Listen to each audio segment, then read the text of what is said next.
अस्सलामुअलैकुम वरहमतुल्लाह। VSEPR theory के मुतालिक कई एक एस्पेक्ट पर हम बड़ी तफसील से पहले बात कर चुके हैं। एक छोटा सा पॉइंट है जिसको हमें एक नज़र देख लेना चाहिए। कुछ स्पीशीज़ ऐसी होती हैं जो केमिकल रिएक्शन के दौरान अपनी आइडेंटिटी को बरकरार रखती हैं और इन्हें हम रेडिकल्स कहते हैं। रेडिकल की स्ट्रक्चर को, इनकी शेप को इलस्ट्रेट करने के जो रूल्स वेस्पर थ्योरी में है वो थोड़े से डिफरेंट है। मिसाल के तौर पर अगर हम बात करें कार्बोनेट आयन की या सल्फेट आयन की या क्लोरेट आयन है, तो इन रेडिकल्स की जो शेप है, इन स्पीशीज की जो शेप है, वो उन रूल्स के अकॉर्डिंगली समझना थोड़ा सा मुश्किल है जिन रूल्स को हम पहले से डिस्कस कर चुके हैं। आपको याद होगा कि मैंने आयनिक स्पीशीज की स्ट्रक्चर को इलस्ट्रेट करते हुए आपको ये बताया था कि जो चार्ज है वो हमेशा सेंट्रल एटम पे होता है। एक बुनियादी डिफरेंस जो यहाँ पे आप देखेंगे कि यहाँ पे जो चार्ज है ये सेंट्रल एटम पे नहीं होता, बल्कि ये चार्ज बॉन्डेड एटम पे होता है। तो अब चूंकि ये चार्ज उसकी पोजीशन ही बदल चुकी है, तो फिर इसका मतलब यह है कि ये चार्ज क्यों आता है उसकी रीजन भी बदलेगी। वहां हमने ये देखा कि जो चार्ज आता है वो इलेक्ट्रॉन पेयर की डोनेट होने से आता है कि इलेक्ट्रॉन पेयर किस साइड पे डोनेट किया जा रहा है। क्या सेंट्रल एटम जो है वो इलेक्ट्रॉन पेयर एक्सेप्टर है या central atom electron pair donor है। तो उस वजह से फिर उस पर पॉजिटिव या नेगेटिव चार्ज आता है। यहाँ पे जो नेगेटिव चार्ज या पॉजिटिव चार्ज, और अक्सर ये बात देखी गई है कि रेडिकल के अंदर नेगेटिव चार्ज ही आता है, पॉजिटिव चार्ज शायद ही कहीं पे रेडिकल के अंदर मौजूद होता हो। या एक आध एग्जांपल जो शायद आपने सुनी हो, अमोनियम आयन है या कार्बोकेटाइंस है ऑर्गेनिक केमिस्ट्री के अंदर। अदरवाइज रेडिकल के ऊपर नेगेटिव चार्ज ही माना जाता है और यही नजर भी आता है। तो रेडिकल की जो चार्ज है ये आएगा क्योंकि उसके अंदर जो बॉन्डेड एटम है उसकी बॉन्डिंग कैपेसिटी से या तो वो ज्यादा बॉन्ड करेगा या वो कम बॉन्ड करेगा।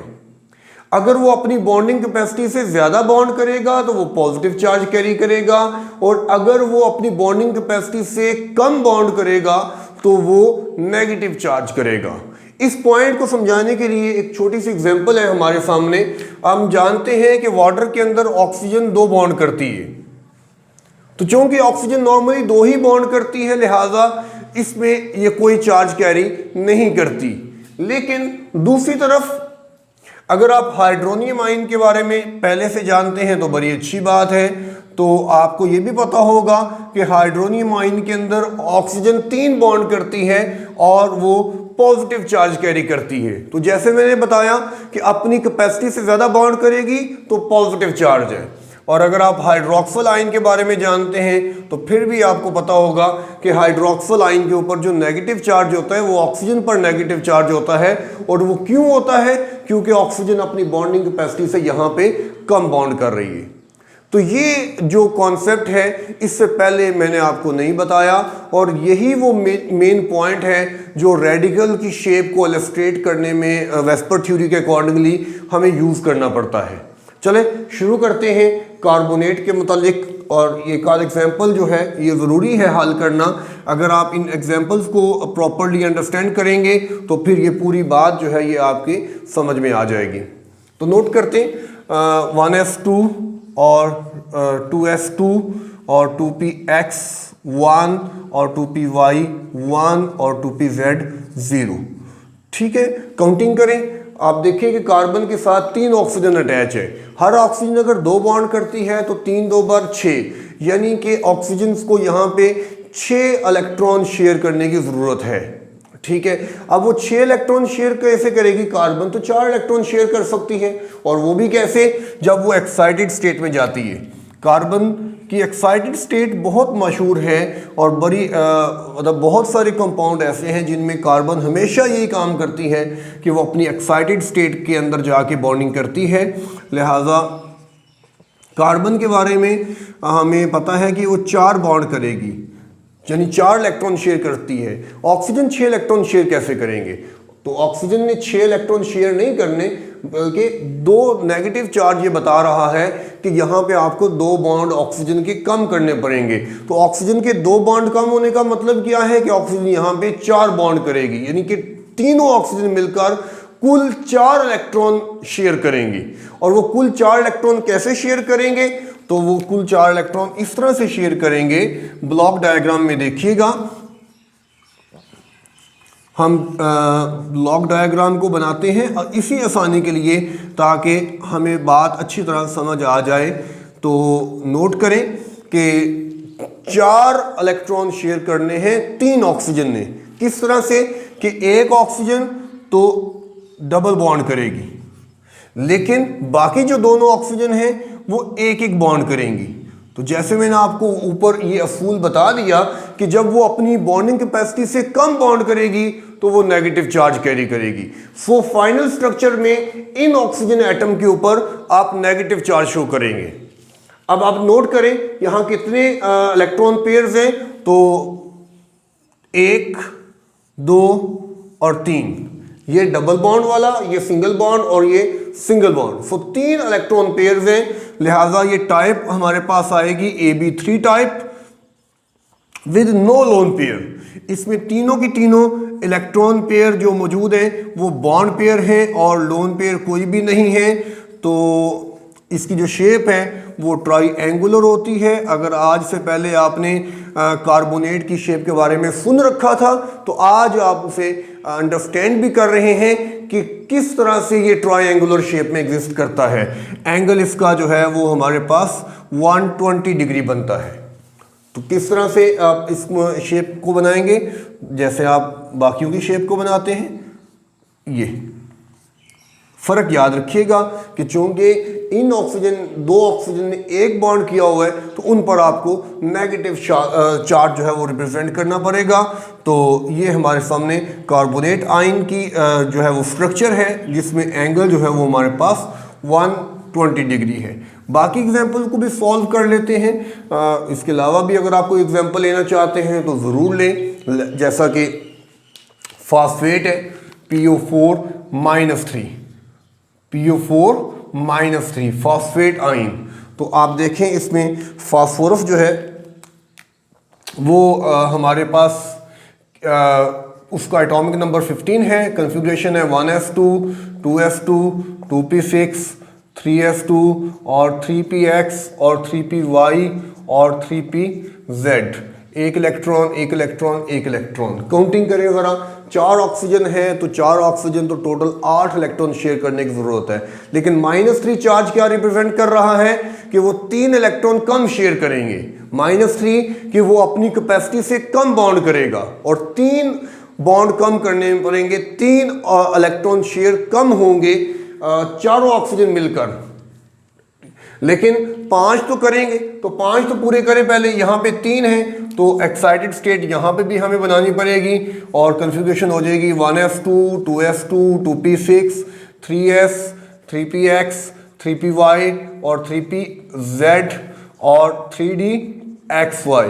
तो यहाँ से एक इलेक्ट्रॉन जंप करके यहाँ आ जाएगा, और ये बाकी इलेक्ट्रॉन उसी तरह से।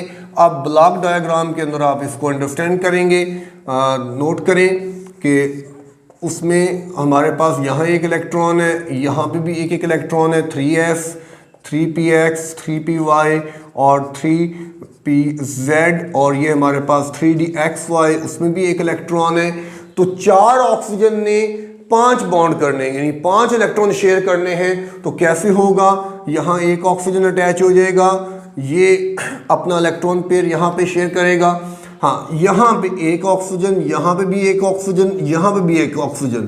तो इस तरह 3 बॉन्ड कम हो जाएंगे, और ये तीनों ऑक्सीजन जो है ये नेगेटिव चार्ज कैरी करेंगे।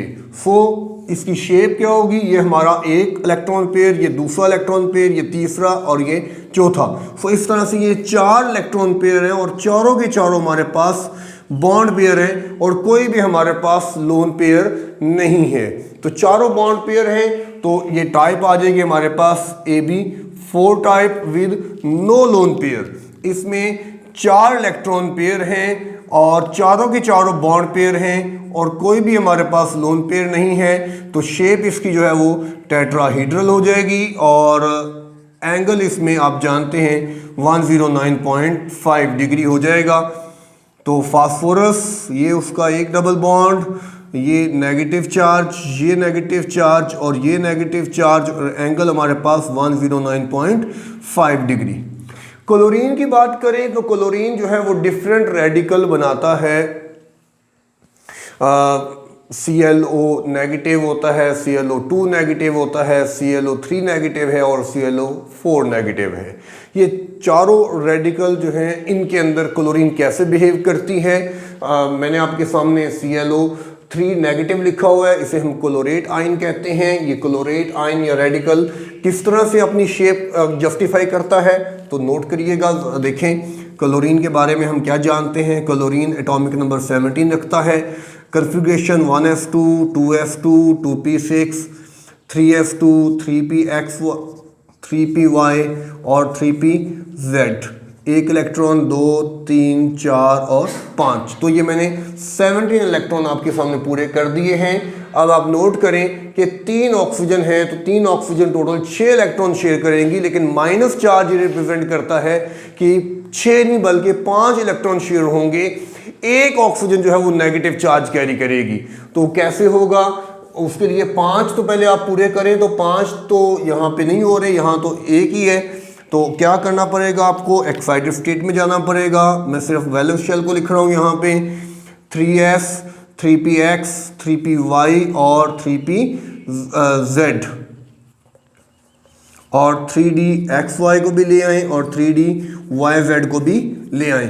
यहाँ से एक इलेक्ट्रॉन उठा के यहाँ पे रखना पड़ेगा, यहाँ से एक इलेक्ट्रॉन उठा के यहाँ रखना पड़ेगा। यहाँ रहने दें, बेशक इधर 2 रहने दें, यहाँ से उठा लेते और यहाँ से उठा लें। तो यहाँ तो ऐसे ही है।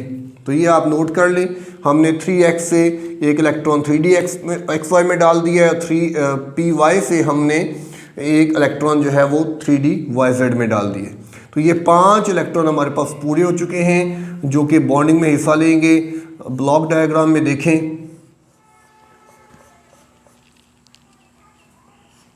यहाँ एक इलेक्ट्रॉन, यहाँ एक इलेक्ट्रॉन, यहाँ एक, सॉरी यहाँ 2 हैं और यहाँ एक, ठीक है, और यहाँ पे भी एक है। ये हमारे पास 3s है, ये हमारे पास 3px, ये हमारे पास 3py और 3pz और 3dxy और 3dyz। तो क्या होगा, इलेक्ट्रॉन शेयर करवाएं। ऑक्सीजन 3 ऑक्सीजन है, यहाँ 2 ऑक्सीजन, सॉरी यहाँ एक ऑक्सीजन बॉन्ड करेगी, यहाँ एक ऑक्सीजन बॉन्ड करेगी और यहाँ पे एक ऑक्सीजन एक बॉन्ड करेगी। दैट इज वाई कि फाइनल शेप के अंदर ये ऑक्सीजन नेगेटिव चार्ज कैरी करेगी। अगर आप यहाँ पे इलेक्ट्रॉन पेयर काउंट करेंगे तो ये हमारे पास एक लोन पेयर है, ये हमारे पास एक लोन पेयर है और ये हमारे पास एक बॉन्ड पेयर है, ये दूसरा बॉन्ड पेयर है और ये हमारे पास तीसरा बॉन्ड पेयर है। तो 3 बॉन्ड पेयर हैं और एक लोन पेयर है, लिहाजा AB4 type with 1 lone pair, AB4 type with 1 lone pair. तो इसकी जो शेप होगी वो अमोनिया की तरह की शेप होगी और उस शेप में हमारे सामने ये देखें, ये क्लोरीन का तो लोन पेयर पहले आप उसको सामने जाहिर करें और ये क्लोरीन का डबल बॉन्ड, ये क्लोरीन का डबल बॉन्ड और ये क्लोरीन का सिंगल बॉन्ड। और यहाँ पे जो एंगल होगा वो ऑब्वियसली लेस देन 109.5 डिग्री होगा। उसकी वजह क्या है कि लोन पेयर की वजह से यहाँ पे भी वो शेप को डिस्टर्ब करेगा। सो लोन पेयर का इफेक्ट अपनी जगह कायम है, लेकिन एक इम्पॉर्टेंट पॉइंट था जो मैंने आपके सामने एक्सप्लेन किया कि रेडिकल की शेप जो है वो वेस्पर के अकॉर्डिंगली थोड़ा सा अलग रूल के से आप उसको समझ सकेंगे, उसको आप बना सकेंगे। उम्मीद करता हूँ कि आपने ये पॉइंट क्लियर कर लिया होगा। आने वाली वीडियो के अंदर हम इंशाल्लाह वेलेंस बॉन्ड थ्योरी के ऊपर बात करेंगे। अगर आपको कोई सवाल हो तो उसे कमेंट सेक्शन में ज़रूर मेंशन करें। लेकिन जाते जाते एक छोटा सा चैलेंज है आपके लिए। अगर ये कॉन्सेप्ट वाकई आपको समझ आ गया है और अब वाकई ही आप ये समझते हैं कि आपको ये चीज़ क्लैरिफाई हो चुकी है, तो आप ज़रूर नाइट्रेट आयन के स्ट्रक्चर को ट्राई करें और लेट्स से कि आप इस नाइट्रेट आयन के स्ट्रक्चर को, वेस्पर को इस्तेमाल करते हुए इलस्ट्रेट कर पाते हैं या नहीं। अल्लाह हाफिज़।